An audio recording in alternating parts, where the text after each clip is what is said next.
Britain వైదొలగడంపై referendum కొనసాగుతోంది. మరికొన్ని గంటల్లో ప్రజాభిప్రాయ సేకరణపై ఫలితాలు వెలువడనున్నాయి. దీంతో బ్రెగ్జిట్ ఫలితాలపై ప్రపంచ దేశాల్లో ఆసక్తి నెలకొంది.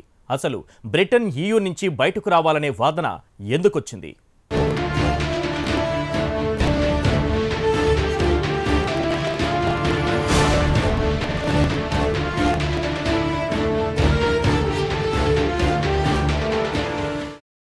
సార్, EUలో బ్రిటన్ ఉండాలా వద్దా అనే అంశంపైన ఒక రెఫరెండం ప్రారంభమైంది. బ్రెగ్జిట్ తీర్పు ఎలా ఉండబోతోంది? ఎందుకని ఈ అంశంపైన ఇంత వివాదం చెలరేగింది? అంటే బ్రెగ్జిట్ అంటే బ్రిటన్స్ ఎగ్జిట్. చాలా మందికి ఇదేదో కొత్త సోపో లేకుండా కొత్త ప్రొడక్ట్ అనుకునే అవకాశం ఉంది. ఎందుకంటే ఈ రఘురామ్ రాజన్ వెళ్ళడం అనే ఇష్యూ వచ్చినప్పుడు బ్రెగ్జిట్ పై కాస్త రెగ్జిట్ అయింది. అందువల్ల బ్రిటన్స్ ఎగ్జిట్ అంటే 1970s 73లో యూరోపియన్ ఎకనామిక్ కమ్యూనిటీగా పిలువబడేటువంటి ఐరోపా ఆర్థిక సమాజంలో బ్రిటన్ చేరింది. దాన్నే తర్వాత యూరోపియన్ యూనియన్గా మనం పిలుస్తున్నాము. ఈ యూరోపియన్ యూనియన్కు కామన్ కరెన్సీ యూరో కూడా వచ్చింది. ఇది 73లో ఏర్పడిన నాటి నుంచి కూడా ఇది వివాదం ఉంది. ఇది కొత్త కాదు. 74లోనే దీనిపైన చర్చ జరిగింది. ఒకసారి రెఫరెండం కూడా జరిగింది 70sలోనే. రెఫరెండంలో అప్పుడు యూరోపియన్ యూనియన్ ఉండాలి అని బ్రిటన్ ప్రజలు తీర్పు చెప్తే కొనసాగుతున్నారు.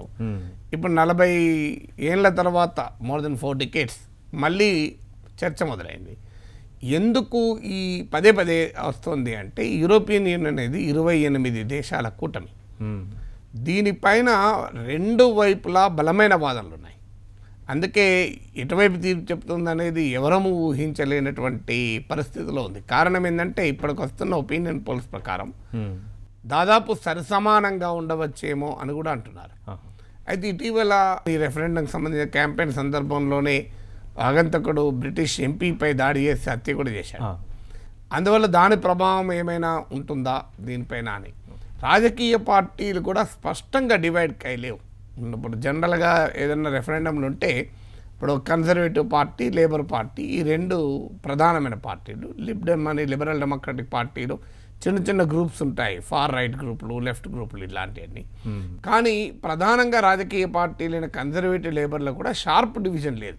కన్జర్వేటివ్లో కొంతమంది ఒకవైపు, కొంతమంది మరోవైపు, లేబర్లో కొంతమంది ఒకవైపు, కొంతమంది మరోవైపు, ఇలా భిన్నమైనటువంటి ఒక పాట్పోరి అంటారు, కలగూర గంపలాగా ఉండడం వల్ల ఎవరు కూడా కరెక్ట్గా అంచనా వేయలేకపోతున్నారు. చివరి వరకు ఏమవుతుంది అనేది ఎవరికి అంతుపట్టని పరిస్థితిలోనే ఉంది. అయితే ఒక వాదన ఏంటి అంటే సహజంగా ఇట్లాంటి పరిస్థితుల్లో ఓటింగ్ చివరికి వచ్చే వరకు ఏదో ఉన్నది ఉండని ఎందుకు గొడవ అనే వైపుగా తీర్పు చెప్తారని ఒక వాదన.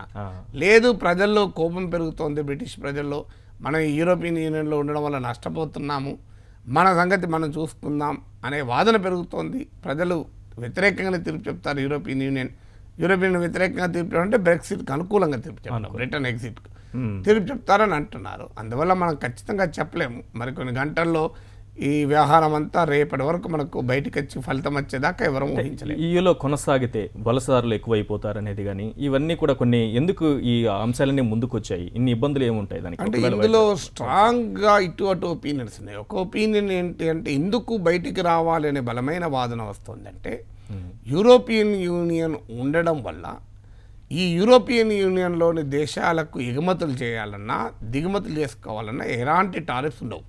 అంటే 28 దేశాలలో ఏ దేశానికి ఎగుమతి దిగుమతులైనా చేసుకున్నా సుంకాలు ఉండవు. ఒక కామన్ ఎకనామిక్ యూనియన్గా ఉంటుంది కనుక దీనివల్ల బ్రిటన్ నష్టపోతుంది. ఎందుకంటే బ్రిటన్ చేసే మొత్తం ఎగుమతుల్లో 50% యూరోపియన్ యూనియన్కు చేసే ఎగుమతులే. అందువల్ల మేము నష్టపోతున్నాం అనేది మొదటి వాదన. ఇక రెండవ వాదన ఏంటంటే ఇమ్మిగ్రేషన్. ఈ ఓపెన్ బార్డర్స్ ఉండడం వల్ల ఈ ఇతర దేశాల నుంచి అంటే లెస్ డెవలప్డ్ కంట్రీస్ ఉన్నాయి, అంటే యూరోపియన్ యూనియన్లోనే ఉన్నటువంటి వెనుకబడినటువంటి దేశాల నుంచి వచ్చి బ్రిటన్లో వలస వస్తున్నారు. ఈ వలస వస్తున్న వారి సంఖ్య పెరగడం వల్ల మా దేశస్తులకు ఉపాధి పోతుంది అనేది బ్రిటన్లో రెండో వాదన. అంటే ఇమిగ్రేషన్ ఓపెన్ బార్డర్స్ ఉండడం వల్ల మేము నష్టపోతున్నాం. ఇది ప్రపంచవ్యాప్తంగా ఈ ధోరణి ఉంది. ఇప్పుడు మీకు అమెరికాలో కూడా మన ఈవెన్ భారతీయ కాల్ సెంటర్ల పైన కూడా తీవ్రమైన వ్యాఖ్యలు డొనాల్డ్ ట్రంప్ కూడా చేశాడు. ఇండియాలో కాల్ సెంటర్ ఎంప్లాయీస్లు ఇంగ్లీష్ ఇట్లా మాట్లాడతారని అవమానకరంగా అన్నాడు. ఎందుకంటే మా ఉద్యోగాలు పోతాయని. ఎందుకంటే ఎప్పుడైతే గ్లోబల్ రిసెషన్ ప్రపంచవ్యాప్తంగా ఆర్థిక మాంద్యం వచ్చిందో ఈ ఆర్థిక తిరోగమన పరిస్థితుల వల్ల జాబ్స్ దెబ్బతింటున్నాయి, వృద్ధి మందగిస్తోంది, ఉపాధి దెబ్బతింటోంది. దెబ్బతిన్నప్పుడు ఆ ఉన్న పరిమితమైన ఉపాధి అవకాశాలకు నాకు పోతున్నాయా నీకు పోతున్నాయా అని కొట్టుకుంటారు. అందువల్ల బ్రిటన్లో ఒక బలమైన ఒపీనియన్ ఏంటంటే ఈ అన్ని దేశాలలో వచ్చి మా దేశంలో పడడం వల్ల మా ఉపాధి దెబ్బతింటున్నది అనేది రెండో వాదన. ఇక మూడో వాదన ఏంటంటే దేశానికి సార్వభౌమాధికారం ఉండాలి. మా ఎగుమతుల విధానాన్ని, మా దిగుమతుల విధానాన్ని, మా వాణిజ్య ఒప్పందాలని మేమే కుదుర్చుకుంటాం. ఇప్పుడు ఏ దేశంతో వాణిజ్య ఒప్పందం కుదుర్చుకోవాలన్నా మా ఇష్టం. ఈ మధ్యలో యూరోపియన్ యూనియన్ మొత్తం ఒకటిగా ఉండి ఒక బలమైన కూటమిగా ఉండి వాళ్ళెవరు నిర్ణయించాల్సింది, మా దేశానికి సంబంధించిన విధానాలు మేమే నిర్ణయించుకోవాలి అనేటువంటి వాదన కూడా ఒక బలమైన వాదన ఉంది. ఈ వాదనతో పాటు బయటికి వస్తే సామాజిక భద్రత, ఇప్పటికీ బ్రిటన్లో ఉన్న సామాజిక భద్రత దెబ్బతింటుందని కొందరు, ఉంటేనే సామాజిక భద్రత ఉంటుందని మరికొందరు. ఈ సోషల్ సెక్యూరిటీ యూరోప్లో ఉండేటువంటి ఒక ప్రత్యేకత అంటే అమెరికాకు యూరోపియన్ యూనియన్కి ఒక తేడా ఉంది. అమెరికన్ క్యాపిటలిజానికి యూరోపియన్ క్యాపిటలిజానికి ఒక తేడా ఉంది. అమెరికన్ కన్సెన్సస్ అంటారు. ఈ తేడా ఏంటంటే European capitalism is a more welfare capitalism. అంటే మీకు ఉదాహరణకు మన దేశంలో కూడా ఉండవు.